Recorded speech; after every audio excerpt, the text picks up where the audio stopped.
Hey, everyone. Happy Friday. What a great day. It's my birthday. So, And with happy that, spending my birthday. birthday with Lori Kazmarek and Dana Etzel Harmon, who are both speakers at our conference coming up in the fall. And if you couldn't tell, we're really excited about that. So, carrying on in our speaker highlight session series for the summer, I'd like to introduce our speakers. So, Lori, welcome back to the show, and Dana as well. Yes, Have you thank you. guys introduce yourselves? So, if our audience didn't know who you were, tell us a little bit about yourself. Well, about myself, I'm past president of AVA, and I've also done a lot of different roles, including secretary and director at large, and just about everything on the board. Just love the organization. I'm currently serving as the interim editor for the journal, and work now in industry, but I've been in vascular access for probably going on about 14 years. So excited to join and partner with Dana regarding this topic. That's awesome. And Dana, tell us a little bit about yourself. So my name is Dana Etzel Hardman. I just realized it's Hardman, but I didn't look at it correctly. But anyways, that was my fault. Anyways, so I am now retired. I've been retired about a year, but before that, I've been a pediatric nurse for over 36 years, and then afterwards, I went to value analysis. Um, I felt that it was very important. I have also been on the industry side. I've done education for different companies.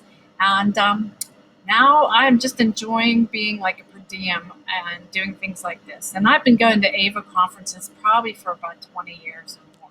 So it's very important to me, Yeah. Now, you said the V word, right? Value that analysis. analysis. Yes. So, why should, nurses, physicians, other clinicians out there understand this? Because this is what you guys are going to be talking about at conference is really uh, giving kind of like a down to earth approach or talk about this and why it's so important to practice. So, give our audience a little bit of a teaser about like why this is such an important topic. So many times somebody goes to a conference, and this is how I started many years ago. I saw a product and I had to have it. I thought it would be the best thing for what we were doing at our hospital. I took it back and learned that it took over 2 years to go through the process. At that time, 30 years ago, they were PAM committees, where that's like a product acquisition committee, which is a little bit different, and they've now morphed to value analysis. So I think what I'd like to try to present to the organization is how you can best look at the value analysis system that you have at your hospital. They're all different in their maturity levels. Some don't even have a value analysis, but also what is it for supply chain?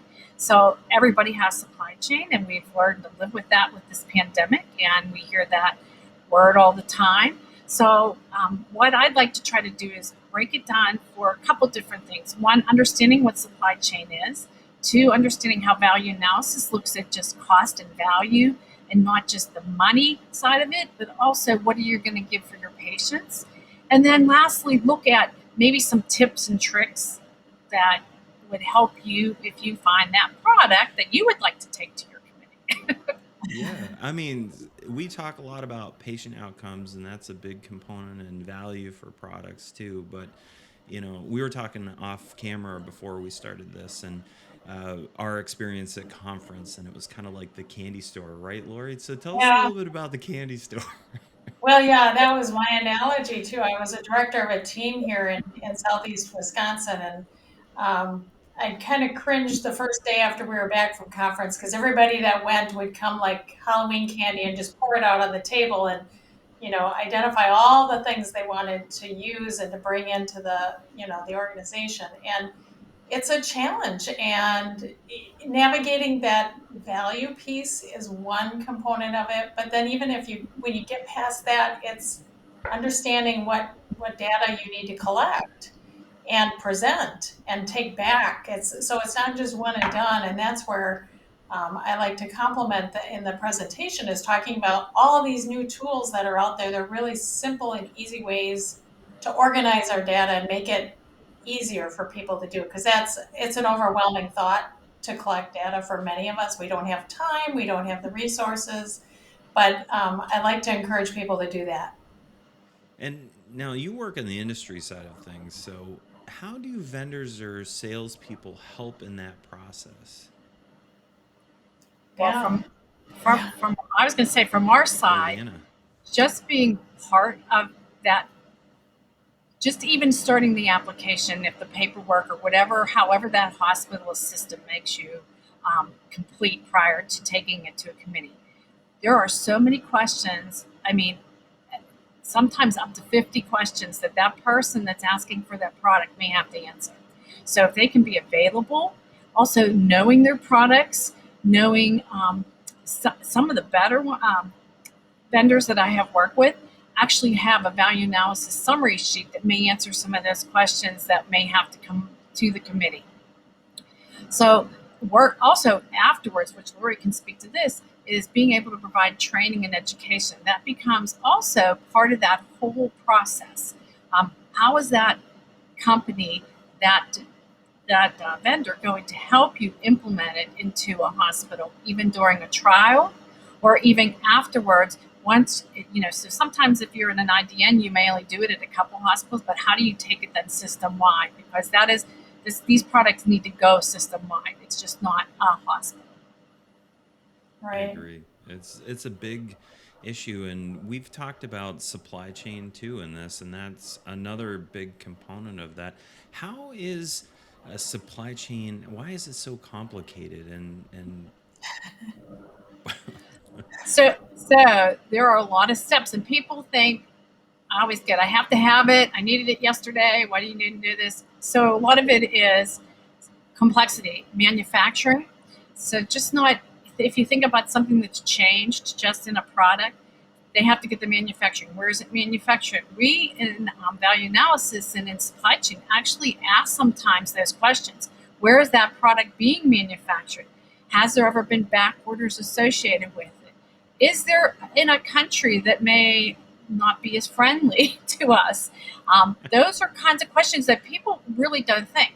Then, if you think of the shipping, so if it goes from distribution into if it's a GPO or a distribution center, then it goes to there, and then down to your facility, and then out to your unit. I mean, there are just onion peels, but definitely even sterilization. People don't understand if you take one product and change it into your kit, it may take months to see that into your kit.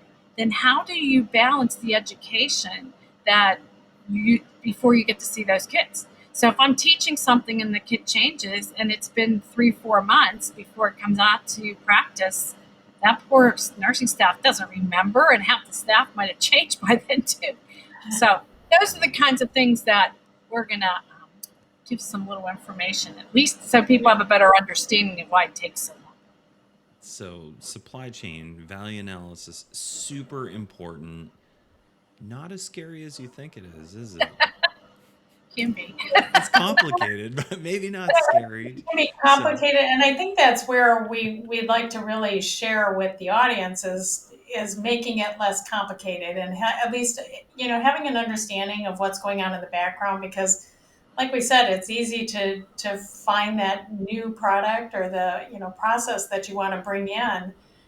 We talk all the time, just even changing. I think a good analogy is changing a field in your electronic medical record.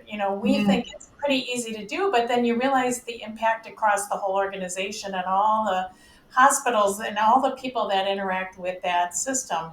We have to take some blinders off and look beyond just our unit or our patient population, and how is this going to affect a broad population and the whole system. And we're all dealing, and that's the other thing, is that we're all dealing with larger hospital systems that continue to merge. And then, like Dana said, they continue to change the value process based on how some of these organizations join hands.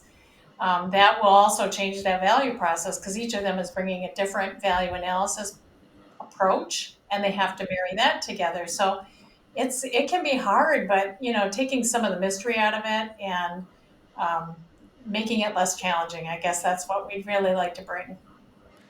Oh, that's awesome. Well, thank you both, Lori K, Dana. Thank you for coming on to Thank our you. Facebook Live event and sharing a little bit about your presentation at conference. We're really excited about that.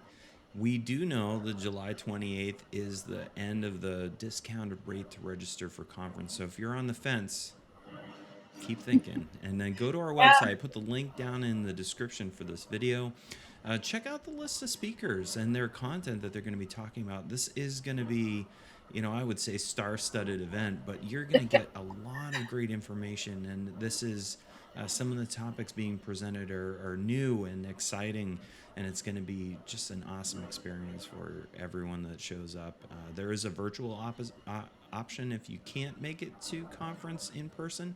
So, consider that. Weigh that. If you are concerned about flying or traveling, maybe budget's a little tight for educational offerings at your organization, or maybe it's your budget. There is that option as well. And there's plenty of continuing education out there that's associated with the conference. And we're really, really excited to see you there this fall in Minneapolis. So, with that, ladies, thank you very much. And I'm going to take us out. thank you, So, Blake. Enjoy your Okay, birthday. bye, yeah, guys. yeah, and happy birthday. Yes. Thank you. Yeah, so check us out, the Association for Vascular Access. You can see us anywhere out in social media, get the latest and greatest in news that's going on in the vascular access community. That's Facebook, Instagram, LinkedIn, and Twitter. And if you're a big fan of YouTube like me, you can check us out. These get posted there every week after the show. So see you on the next one.